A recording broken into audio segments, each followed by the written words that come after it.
The desert wind howled through the canyon as if the earth itself wanted her gone. Marianne stumbled backward, boots skidding against the loose rock, her hands scraping raw on the jagged wall behind her. The sun had long dropped below the ridges, but the heat of the day still clung to the stones, searing against her palms. Her torn calico dress fluttered wildly in the hot wind, the faded fabric catching like wings desperate to lift her away from the fate closing in. "Please, I'm begging you," she cried, her voice ragged, breaking apart in the vast emptiness that swallowed sound almost as quickly as it released it. Her throat burned with thirst. She had screamed until her voice was barely more than a rasp. Dust clung to her lips, coating them in a bitter film of grit. The men who had dragged her here laughed from the shadows above. Their silhouettes loomed against the canyon-rimmed dark figures outlined by the last light of dusk. She knew their voices by now, the coarse drawl of Hank, the sly rasp of Jeb, the deep cruel laugh of a third whose name she had never learned. They had caught her outside the trading post that morning, a simple trip to buy flour turned into a nightmare.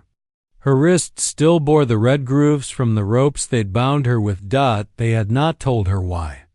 They only said she was worth more alive than dead. But here she was, pressed to the cliff's edge, feeling the sheer drop yawning behind her like a mouth ready to devour. The truth was clear. They had no plans to let her live long enough to find out the reason. Marianne's heel slipped on the gravel, sending stones tumbling into the abyss. The sound echoed far below, so distant it felt like the earth itself had no bottom. She sucked in a breath, chest heaving, as panic clamped its claws around her ribs. "Jump, girl," one of the outlaws jeered from above.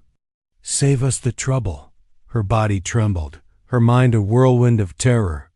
The canyon walls seemed to close in, the crimson streaks of sunset staining them like blood. A hawk wheeled overhead, its cry sharp and mocking. Then out of the shadows a figure moved. For one dizzy moment, Marianne thought it was another of them, coming to shove her into the abyss.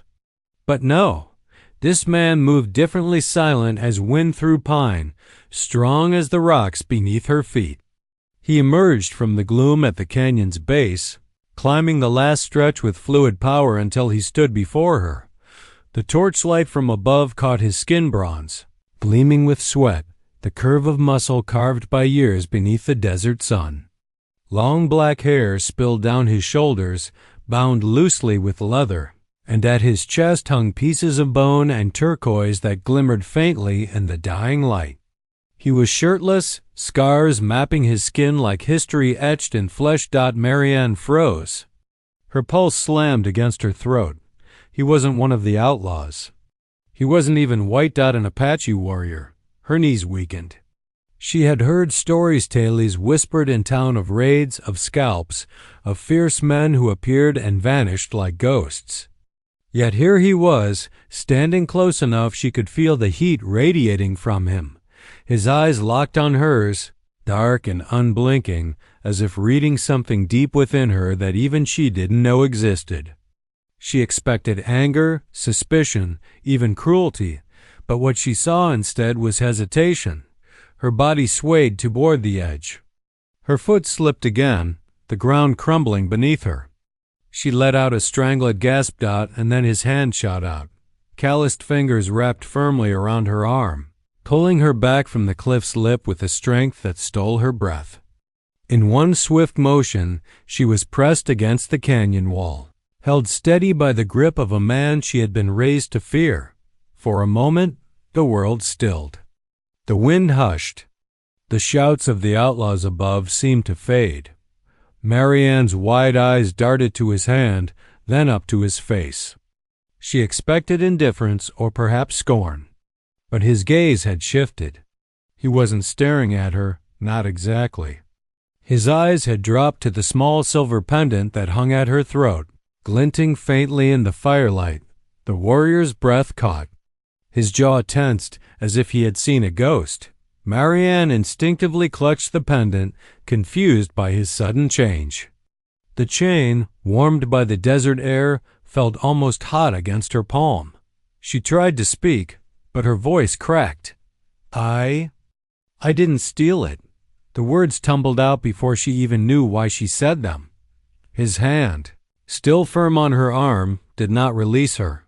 His expression had shifted into something unreadable shock, maybe even pain. Above them, the outlaws cursed and shouted, their boots scraping against the rocks as they searched for a way down. But in that moment, none of that mattered. Because Marianne knew this warrior wasn't just stunned by her presence. He was stunned by what she carried. And though she didn't yet understand it, that pendant around her neck was the reason her life would never be the same. Koa's grip lingered longer than Marianne expected, steady and unyielding. His hand was warm, rough from years of labor and battle, yet not cruel. He looked down at her with those unblinking eyes, dark as storm clouds before lightning, and she realized something unsettling. He wasn't staring at her. He was staring at the silver pendant pressed against her chest. The chain glimmered faintly in the dying light, trembling as her heartbeat rattled against it. For as long as she could remember, it had hung around her neck, a gift from her father. He had pressed it into her hands when she was only a girl, his voice low and urgent. "Never part with this, Marianne." No matter what, he had never explained why. And she had never dared to ask. Now, under the gaze of this Apache warrior, it felt less like a keepsake and more like a curse.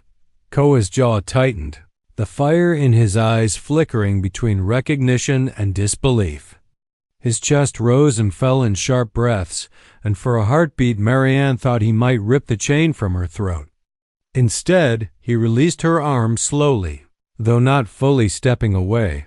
She staggered back a pace, pressing her back against the canyon wall. Her legs trembled, half from exhaustion, half from the strange electricity humming between them. She swallowed hard, her voice breaking in a rush. "I didn't steal it. I swear I didn't." Her words spilled out unbidden, but something in his expression told her they were necessary. From the rim of the canyon, voices broke the spell. Hank's cruel drawl slashed through the night. "Where'd she go?" "The girl's down there somewhere." Torches flared brighter, their glow casting monstrous shadows down the stone walls. The outlaws were descending, boots scraping on the rocks. The sound of their curses and spitting laughter filled the canyon like a swarm of rattlesnakes. Marianne's stomach twisted. If they reached her again, she knew her fate was sealed. Koa's head snapped upward toward the voices, then back to her. His gaze softened for a fraction of a second, and his lips parted, forming words that sounded foreign yet steady. "Come." It wasn't a request. Before she could resist, he caught her by the wrist, not roughly this time, but firmly, as if tethering her to life itself, and pulled her toward the shadows of the canyon wall. His stallion, black as obsidian with a mane that shimmered like midnight, stood tethered nearby. The animal stamped the ground impatiently, sensing the danger in the air. "Koa," she whispered without realizing, the name escaping her lips after hearing the outlaws mutter it earlier, spoken like a curse among men who feared him. His eyes flicked to hers, sharp and questioning, but he didn't answer. Instead, he swung himself onto the horse in one fluid motion, his muscles rippling with grace and control. He extended a hand to her. Every instinct in Marianne screamed to run, to flee into the desert, even if it meant dying of thirst. This was a man she had been taught all her life to fear. Yet when she glanced back at the canyon rim, firelit silhouettes closing in like wolves, the choice was made for her. Her trembling hand found his. His grip was iron. In a swift pull, she was lifted onto the horse, seated behind him. The raw scent of sweat and leather filled her nose, mingling with the sharp fragrance of sagebrush carried on the wind. She clutched his waist without meaning to, her fingers brushing against the heat of his skin. Then, with a low command in a tongue she didn't understand, Koa spurred the stallion forward. The world lurched into motion.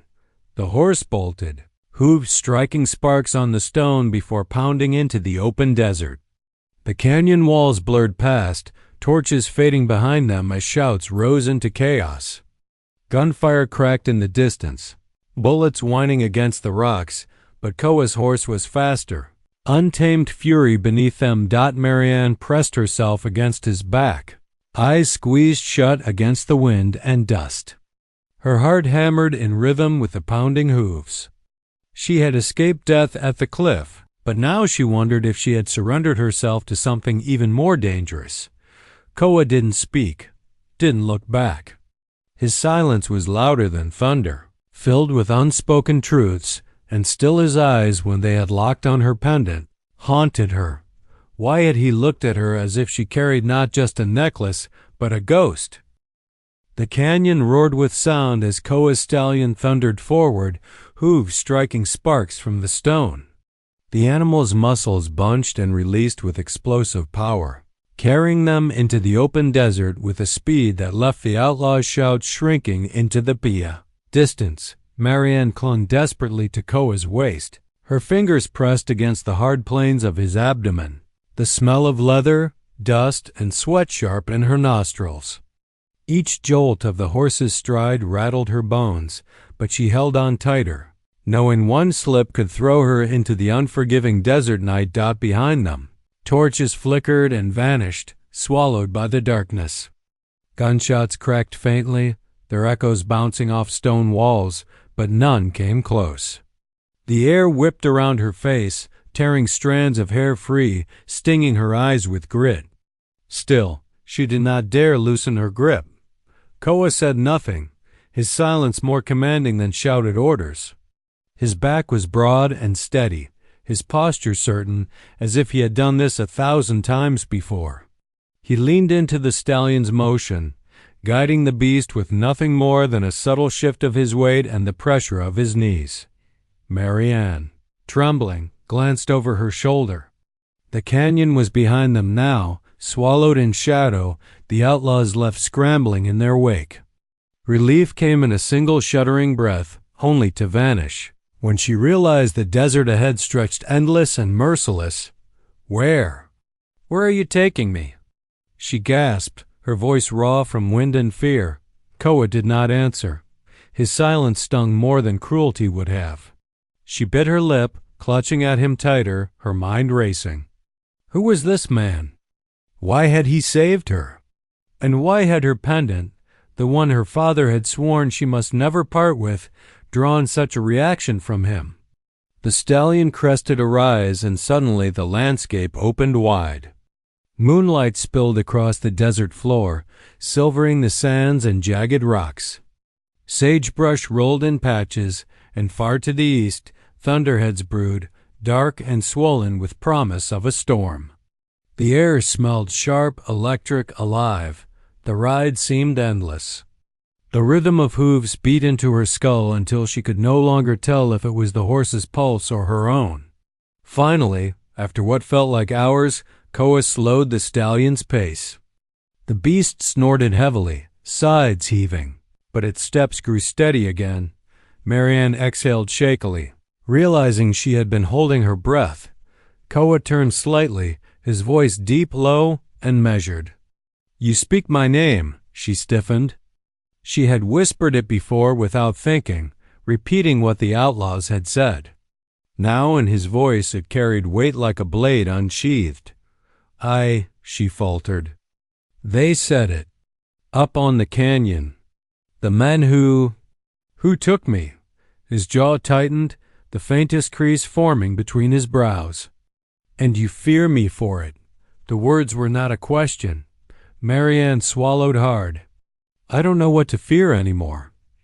Koa's gaze flicked down briefly to the pendant at her throat, the silver glinting in moonlight. He looked away just as quickly, pressing his heels to the stallion's sides.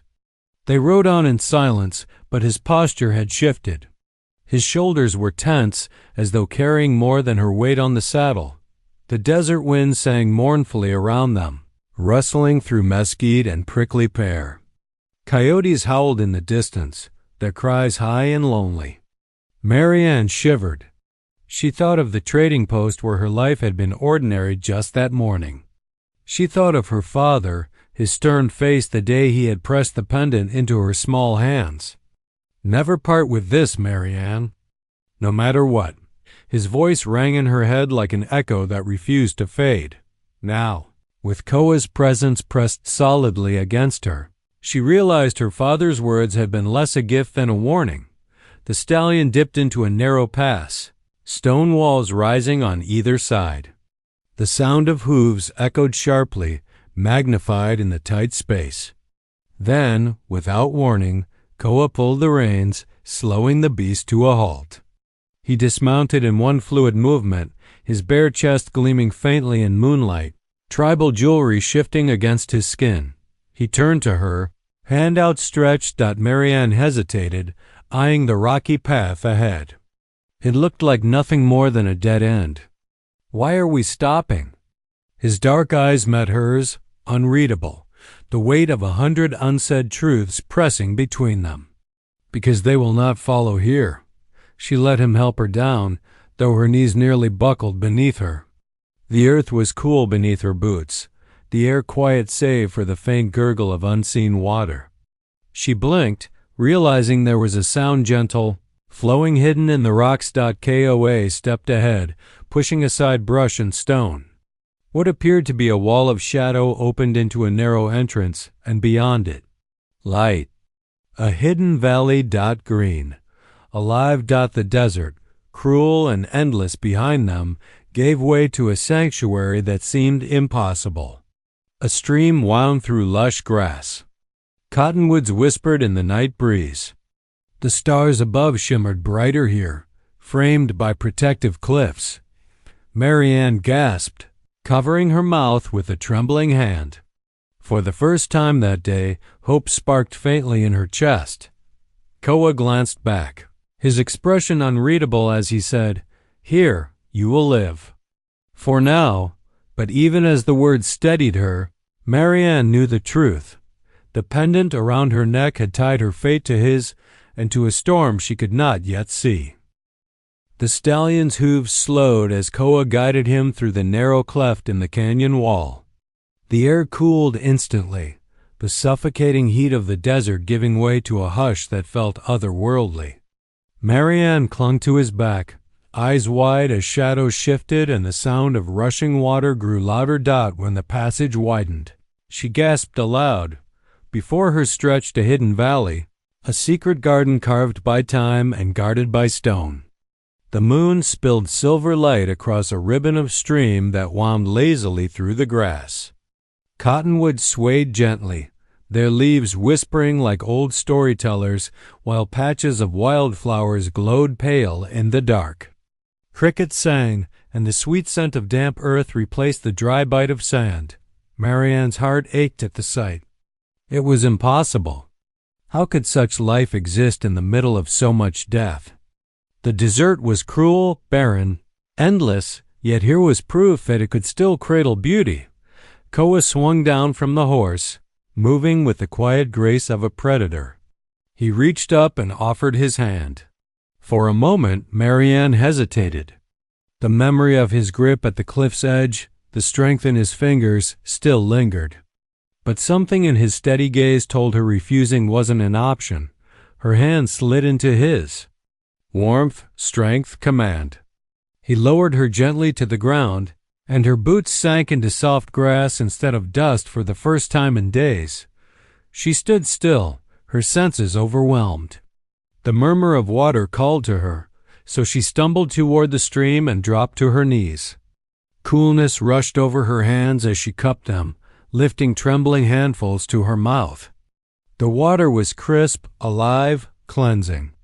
Tears stung her eyes before she even realized she was crying. She looked at her reflection in the rippling surface, dusty face streaked with grime, hair tangled and wild, eyes red from fear. Beside her reflection, another appeared, Koa's, his features carved from shadow and moonlight, strong and unreadable, his long black hair falling loose around his shoulders. For a heartbeat, their reflections seemed bound together in the stream's restless current. Marianne's voice broke the silence, soft and hoarse. "Why did you save me?" Koa's head tilted slightly, his eyes narrowing as if weighing the weight of her words. For a long moment, he said nothing. Then, finally, he spoke, his voice low and deep, like distant thunder. "Because you wear what should not exist." Her hand instinctively flew to the pendant at her throat. The chain felt colder now, almost biting against her skin. She clutched it tightly, her breath quickening. "This?" she whispered. It's just a necklace. My father gave it to me." His eyes hardened. "That silver belongs to no white man. It is from my blood. A crest of my people." The weight of his words sank into her bones. She tried to protest, to explain. "I don't understand. My father never—" Koa cut her off with a sharp gesture. "Your father knew. He carried it from the old war. My people. They bled for that piece of silver." The crackle of tension hung between them. Marianne shivered, though the valley air was mild. Her father's face rose unbidden in her mind, stern and unyielding. Could it be true? Had he carried secrets darker than he'd ever let on? She dropped her gaze to the pendant, its surface gleaming like a shard of moonlight. Suddenly it felt heavier than iron. Koa stepped closer, and she instinctively backed away, the stream's water lapping at her boots. Yet his eyes weren't cruel. They were searching, conflicted. "If you are his blood," he said slowly, "then you walk with the weight of betrayal." Her throat closed, tears threatening again. "I didn't choose this," she whispered. "I never asked for it." For the first time, something shifted in his expression. The hardness in his jaw softened. His eyes, though still sharp, seemed to carry an ember of understanding. "The sins of fathers are heavy," he murmured. "But not always carried by the child." Marianne turned away, staring at the stream as the fireflies blinked among the grasses. The words settled inside her like stones, both a comfort and a warning. She felt as though she had stepped into a story she didn't belong in, yet could no longer escape.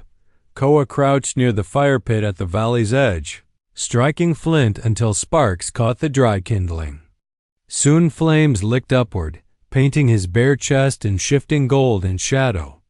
The turquoise beads at his neck glowed in the firelight, ancient and untamed. Marianne sat across from him, the stream murmuring behind her. The pendant lay heavy on her chest. She wanted to rip it off, to hurl it into the water, but she couldn't.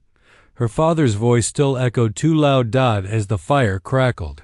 She whispered again, almost to herself, "Why did you save me?" Koa stared into the flames, his voice low, haunted. "Because fate put you in my path. And fate does not forgive those who look away." The fire popped, sparks drifting into the night. Marianne wrapped her arms around herself, shivering, not from cold but from the storm building unseen beyond the cliffs. The fire had burned low, leaving only a thin curl of smoke that wound upward into the starlit night. Marianne sat with her knees drawn tight to her chest, her fingers twisting at the edges of the blanket Koa had given her. The air smelled of mesquite smoke and wild sage, a scent both comforting and foreign. Every time the wind shifted, it carried the faint echo of coyote cries in the distance, reminding her that danger lurked just beyond the safety of this hidden valley. Koa sat opposite her, silent as a stone. His broad shoulders glistened faintly in the moonlight, his long black hair tumbling freely down his back. The turquoise beads around his neck caught the fire's dying glow, little sparks of color against the dark. He seemed carved from the desert itself, unshackable, rooted, a man of both silence and storms. Marianne wanted to speak, but her voice trembled with the weight of too many questions. Finally, she whispered, "Why did you save me?" Koa's eyes lifted from the fire to her face, and for a long moment he said nothing. When he finally spoke, his voice was low and resonant, carrying the steady cadence of someone who rarely wasted words. "Because you wore that pendant."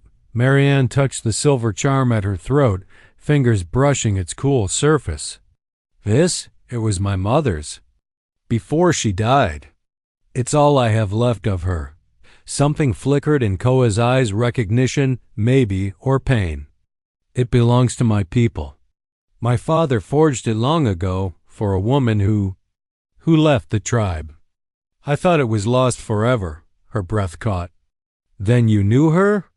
He nodded slowly, his jaw tightening. "Not as you did. But stories remain. She carried more than jewelry. When she left, she carried secrets.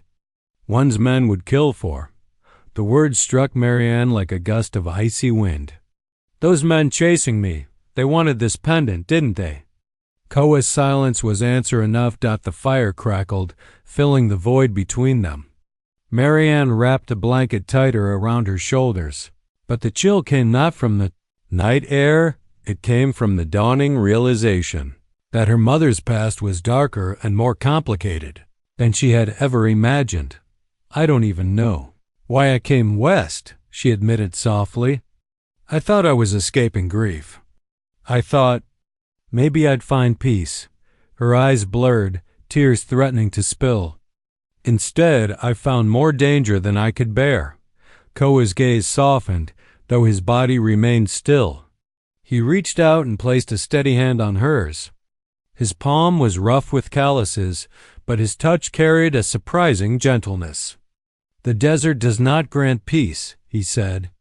"It tests. It strips away all weakness until only truth remains." Marianne looked at him, seeing not just the warrior but the man who had risked his life to save her, who now sat watch through the night while she trembled with fear.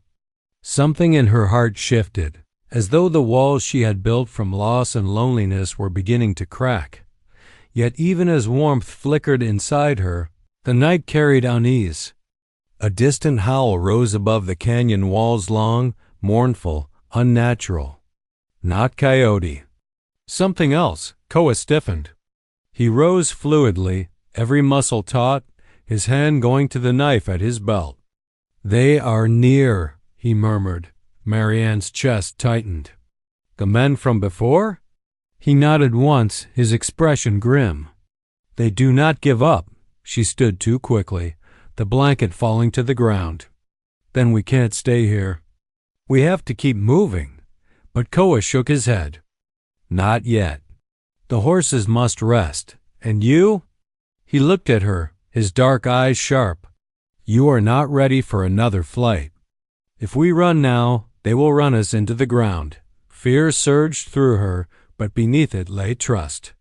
Koa had saved her once, and he had no reason to save her again, yet she felt certain he would dot as the fire died to embers. He positioned himself at the edge of their camp, a sentinel against the shadows. Marianne sat once more staring at the pendant in her palm. It seemed to burn with its own faint light, a secret waiting to be uncovered. She whispered into the night, unsure if he could hear, "Mother, what have you left me in the middle of?" And from the darkness, Koa's voice carried back, calm but fierce. "A destiny neither of us can yet escape." The night swallowed the rest, leaving only silence, stars, and the steady rhythm of two souls bound together by a mystery too dangerous to ignore. The night was too quiet. Marianne felt it in her chest like a stone pressing down, the kind of silence that came before a storm.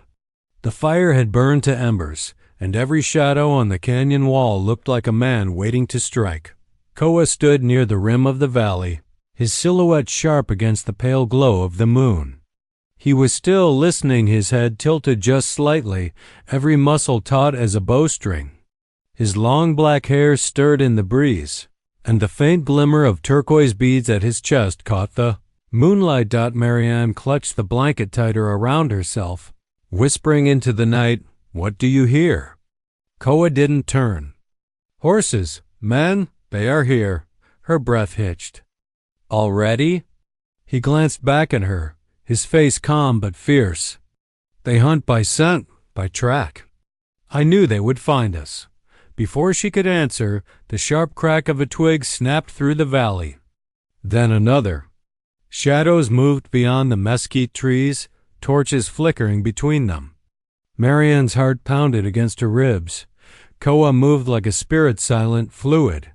He crouched by the fire and rubbed ash across his chest and arms, muting the shine of his skin.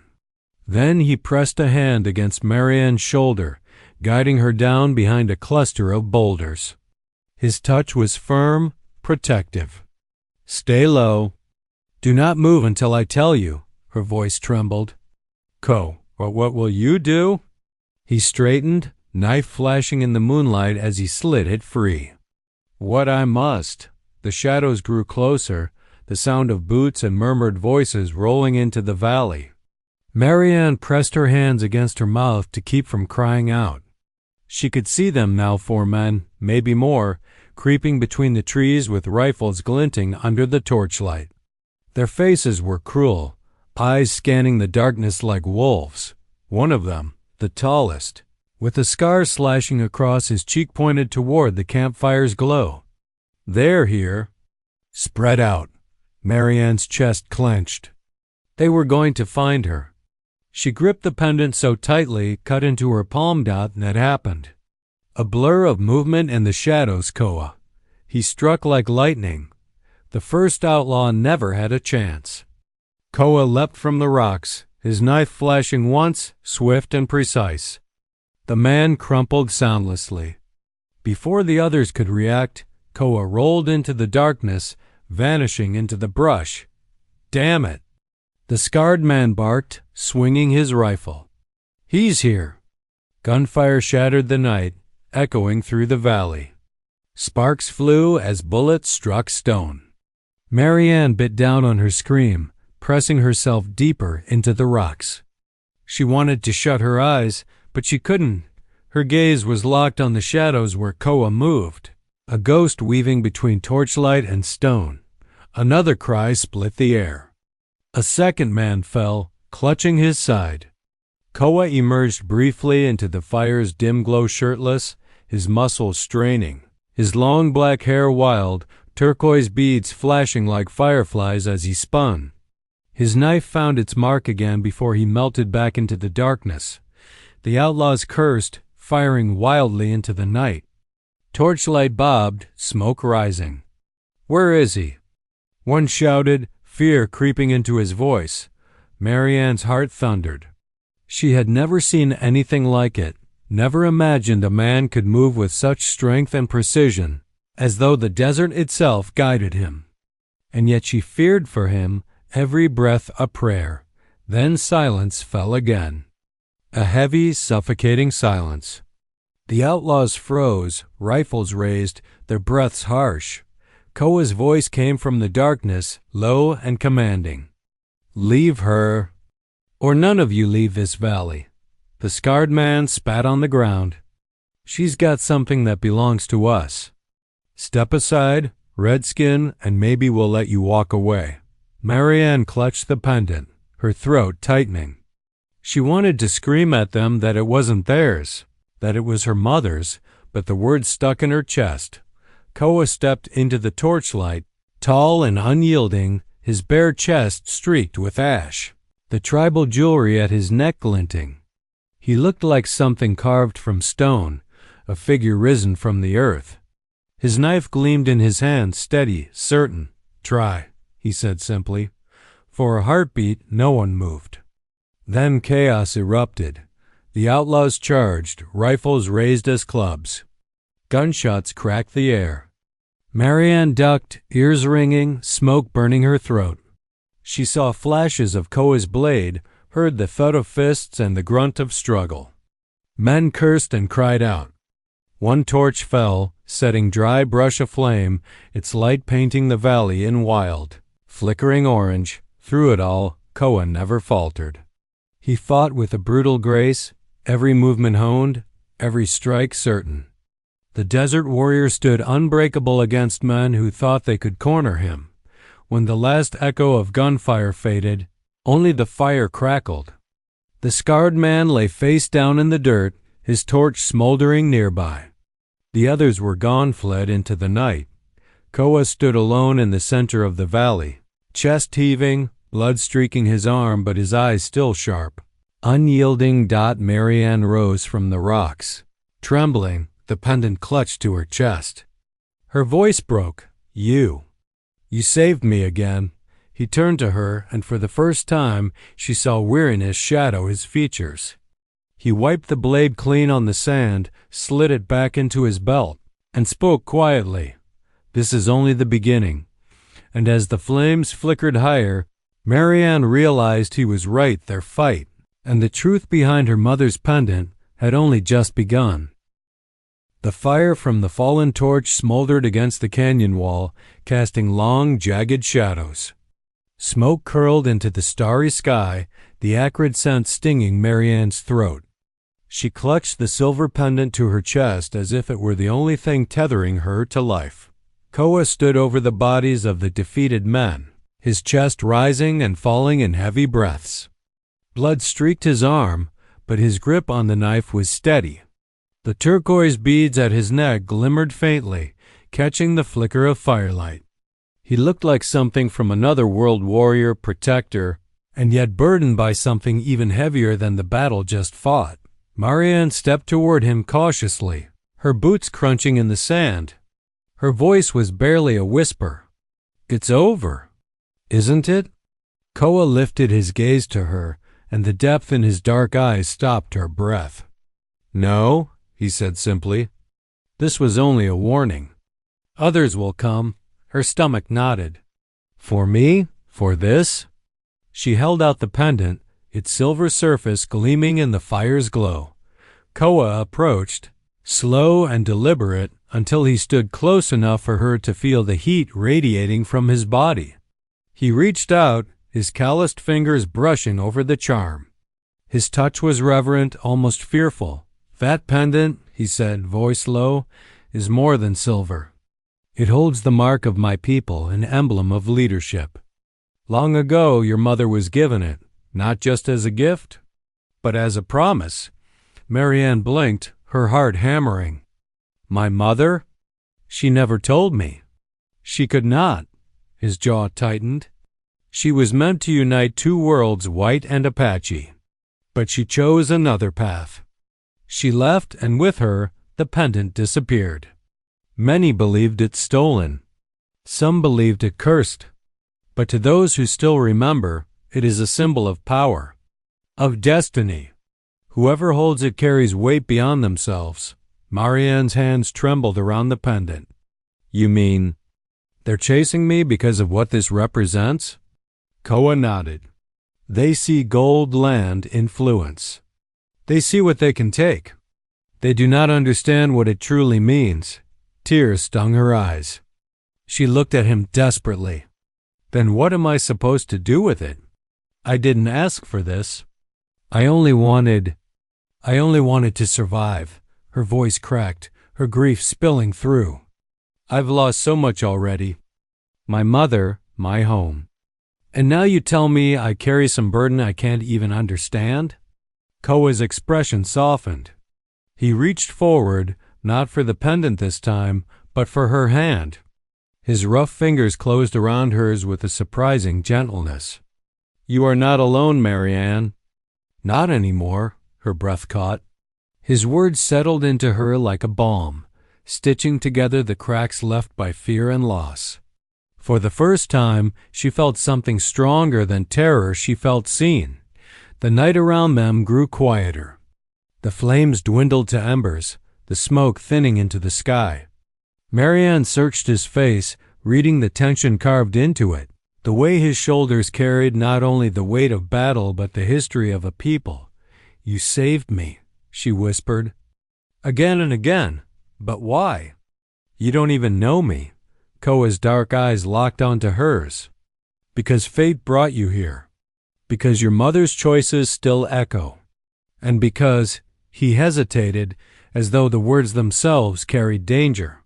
"Finally," he said, "because I cannot walk away from what I know is mine to protect." A silence stretched between them, charged and unspoken. Marianne's heart thudded against her ribs. She realized that his protection was not only duty, it was something more. Something she dared not name. The black stallion whickered softly from the shadows, breaking the moment. Koa looked toward the horizon where the canyon gave way to the open desert. We cannot stay. The men who fled will return with others, stronger, ruthless. If they know the pendant lives, they will never stop. Marianne tightened her grip on his hand. Then take me with you. Wherever you go. Koa studied her, his face unreadable. But then, slowly, he nodded. We ride at dawn. Into the heart of the desert. To my people. Only there will you find the answers you seek. Her throat tightened, both in fear and in hope. She glanced at the pendant, its surface cool against her skin, and wondered what secrets it still held. The first light of dawn began to bleed into the sky, soft pink brushing the canyon walls. Marianne felt the world shifting beneath her feet, as though nothing could ever return to what it was. Standing beside Koa, she realized she no longer wanted it to. Together, they faced the rising sun, an outlaw woman with her mother's mysterious legacy, and a warrior bound by destiny. The desert stretched before them, vast and uncertain, but also full of possibility. For the first time since she had fled into this wilderness, Marianne did not feel like she was running.